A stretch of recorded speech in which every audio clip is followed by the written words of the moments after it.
Você tem dificuldade de iniciar um texto dissertativo argumentativo? Mas sabe que existem estratégias que podem te ajudar a resolver esse problema? Pois bem, eu sou o professor Evaldo Gomes e estou aqui hoje para te ensinar 5 estratégias que vão te ajudar a iniciar qualquer texto desse tipo. Vamos ver essas estratégias?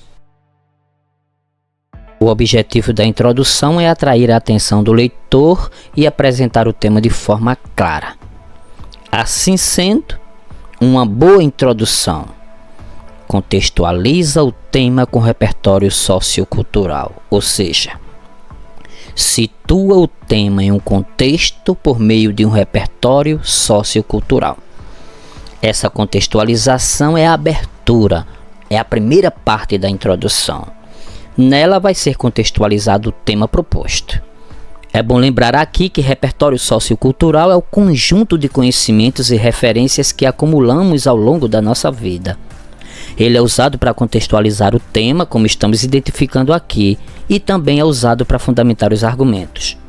O repertório sociocultural é constituído de referências a livros, a notícias, fatos históricos, filmes e séries, documentários, exposições, obras de arte e a referências científicas, literárias e culturais. Então, pelo uso de um repertório sociocultural, a introdução vai situando o leitor no tema de forma genérica e vai criando uma conexão com o argumento central que será apresentado adiante e depois desenvolvido nos parágrafos seguintes. Outro ponto é que uma boa introdução apresenta o problema, revelando que seu autor o entendeu. Ou seja, na segunda parte da introdução, o autor do texto vai mostrar o problema que existe, porque na frase tema sempre vem um problema a ser discutido e esse problema é trazido para dentro da introdução e, portanto, para dentro do texto. E à medida que o autor do texto apresenta esse problema, ele vai mostrar que ele entendeu a proposta da redação. Em seguida, uma boa introdução apresenta também a tese, o ponto de vista do autor. Ele vai expor a sua opinião, ele vai expor o seu ponto de vista, vai defender a sua tese essa que será defendida ao longo do texto. E por fim, tudo isso vai gerar uma transição para ligar a introdução ao desenvolvimento. Ou seja, nessa tese, o autor do texto, o autor da introdução, vai gerar uma transição. Ou seja, ele vai apresentar as estratégias argumentativas já na introdução que ele vai desenvolver no decorrer do texto. Isso tudo porque uma introdução clássica se divide em 3 partes. A primeira parte, ou abertura da introdução, que é a apresentação do contexto. A segunda, em que se apresenta o tema. E por fim, a terceira parte, em que se apresenta a tese e se antecipam os argumentos que vão ser discutidos nos parágrafos do desenvolvimento. Vamos ver agora as 5 formas de você contextualizar o tema da redação, dando assim início à sua introdução. A primeira delas é a citação direta. Você pode iniciar a sua introdução através de uma citação direta. Ocorre citação direta quando você cita as palavras de alguém, de um especialista, que pode ser um filósofo, um cientista, um sociólogo, um poeta, um médico, um professor, um historiador, um especialista qualquer.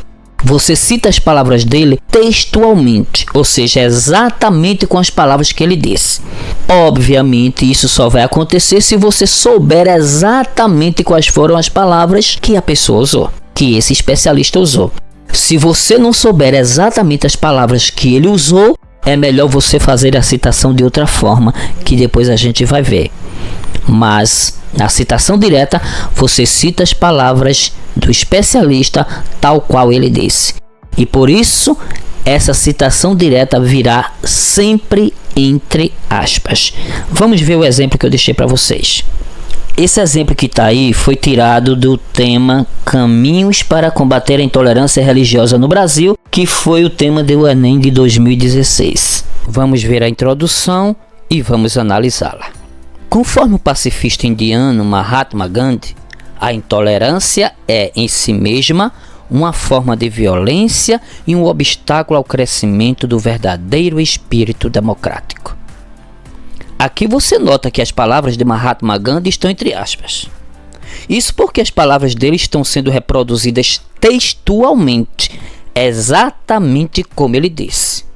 É chamada citação direta exatamente por isso, porque ela reproduz exatamente as palavras usadas pelo especialista. Assim, ele contextualizou o tema por meio de uma citação direta. Agora, ele vai apresentar o tema e vai apresentar sua tese. Observe, no Brasil, a intolerância religiosa ainda se manifesta em diversas formas de discriminação e violência, evidenciando a falta de respeito à diversidade de crenças. Observe que agora ele introduz o tema por meio do uso das palavras-chave do tema: intolerância religiosa. Note que à medida que o tema é apresentado, vai sendo feita uma ligação dele com a citação direta. E aí, o tema vai sendo especificado e também vai sendo dito que essa intolerância ainda se manifesta em diversas formas de discriminação no Brasil. Observe aqui que o tema aborda a realidade brasileira. Por isso que é usada explicitamente a palavra Brasil, porque o texto do Enem precisa tratar da realidade do Brasil e não da realidade de outro lugar.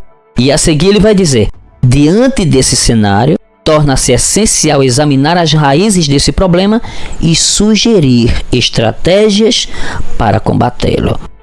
Dessa forma, você percebe que o autor dessa introdução contextualizou o tema, citando uma frase direta, uma citação direta de um religioso, inclusive Mahatma Gandhi, que falava da intolerância. Observe que ele faz questão de citar que tudo isso que ele vai discutir é no Brasil. Em seguida, ele coloca o tema, já mostrando a tese que ele vai defender, e depois ele antecipa os argumentos que ele vai desenvolver no decorrer do texto. Ele vai discutir as raízes desse problema, que é da intolerância religiosa, e vai apresentar sugestões para combater. Então, observe que ele conseguiu amarrar bem a contextualização, o tema e a tese que ele defende. Vamos agora para a próxima forma. A segunda forma de você iniciar o seu texto dissertativo argumentativo é por meio de uma citação indireta. Recorda aqui o que eu disse antes. Quando você não sabe exatamente as palavras com que a pessoa disse, você faz uma citação indireta. O que é a citação indireta? É você parafrasear. É você dizer o que o outro disse com suas próprias palavras. Isso pode acontecer, claro, de duas formas. Mesmo você conhecendo as palavras exatas que a pessoa usou, você prefere parafrasear, você prefere citar com suas próprias palavras. Ou quando você não sabe as palavras com que a pessoa disse, aí, obviamente, você vai citar com suas próprias palavras. Vamos ver o exemplo que eu separei para vocês. Essa introdução aí é baseada no tema Desafios para a Valorização da Herança Africana no Brasil, que foi do Enem do ano passado. Observe que o autor do texto aí vai começar com a citação do sociólogo Gilberto Freire, mas ele não vai citar as palavras de Gilberto Freire textualmente. Ele vai usar suas próprias palavras para explicar o que Gilberto Freire falou. E aí ele diz: o sociólogo Gilberto Freire, em sua obra Casa Grande e Senzala, destacou a profunda influência africana na formação cultural, social e histórica do Brasil. Observa aqui, Gilberto Freire destacou. E aí ele vai dizer o que foi que Gilberto Freire destacou, mas sem usar as palavras exatas de Gilberto Freire.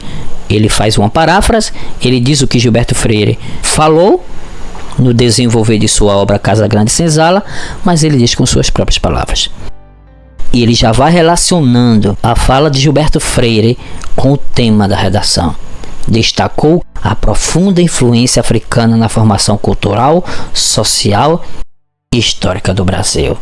Ele já está aí fazendo uma articulação entre o contexto e o tema.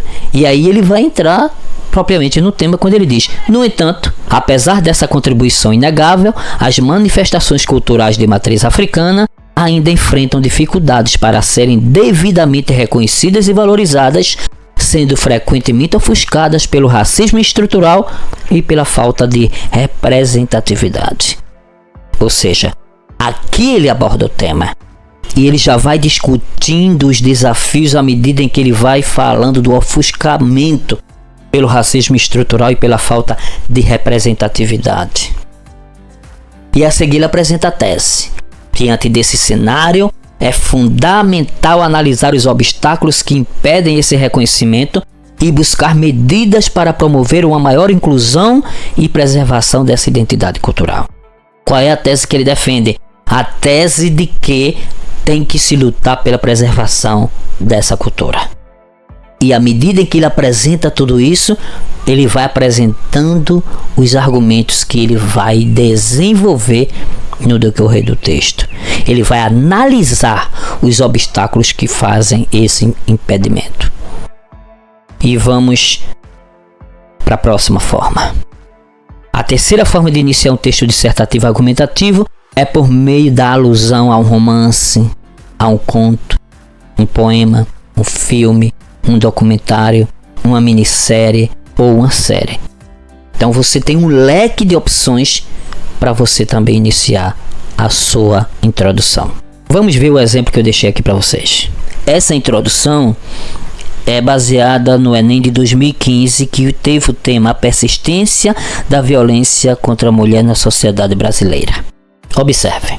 No filme Dormindo com o Inimigo, de 1991, a protagonista Laura vive um relacionamento abusivo, sofrendo agressões físicas e psicológicas constantes. Mesmo conseguindo escapar, ela continua a enfrentar o medo e as consequências da violência.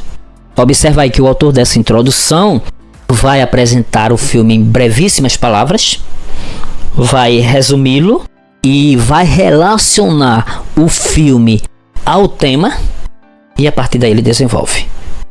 E depois disse: mesmo conseguindo escapar, ela continua a enfrentar o medo e as consequências da violência. Aqui já usou uma palavra que tem a ver com o tema: violência. Você vai observar agora que ele vai pegar o filme, que é uma ficção, e ele vai relacionar o filme com a realidade brasileira enfrentada pelas mulheres. E aí o texto acrescenta: fora da ficção, a realidade não é diferente. Inúmeros casos de agressão contra mulheres persistem no Brasil, apesar da existência de leis protetivas.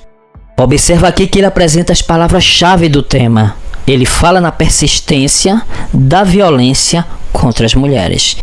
Observe que aqui ele apresentou a segunda parte, que foi o tema. Observe também que à medida que ele vai apresentando o tema, ele vai apresentar também a sua tese. Diante desse cenário alarmante, torna-se essencial debater o problema e buscar soluções efetivas para combatê-lo. Então, ele chama esse fato de alarmante e diz que se torna essencial debater o problema.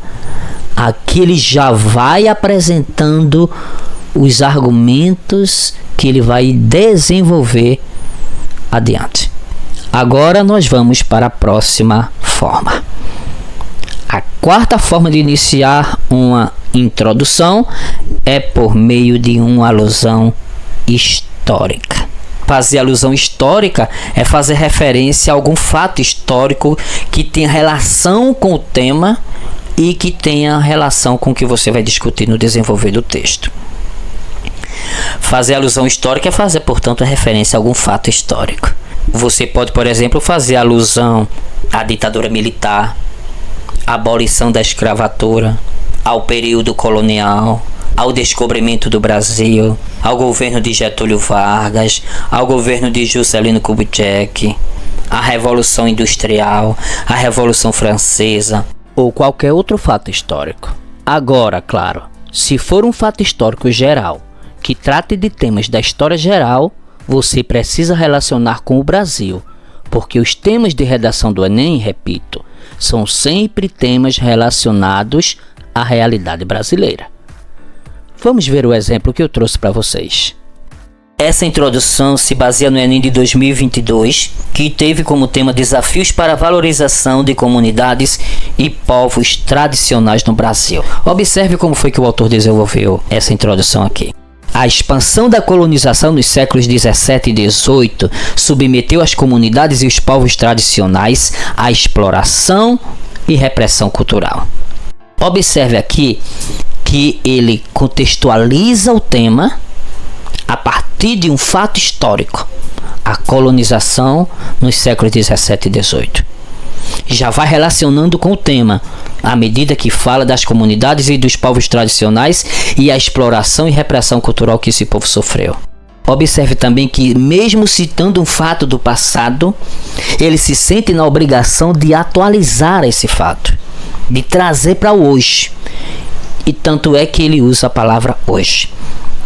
Hoje, eles ainda enfrentam desafios para serem valorizados, o que ameaça a preservação de seus saberes e modos de vida. Observa aqui que ele apresentou o tema, desafios para a valorização dessas comunidades e desses povos. E aí ele acrescenta, o que ameaça a preservação de seus saberes e modos de vida. Então aqui ele apresentou o tema com suas próprias palavras. Nunca se deve copiar o tema. Sempre parafraseie, sempre coloque com suas próprias palavras. E aí ele prossegue apresentando agora a sua tese.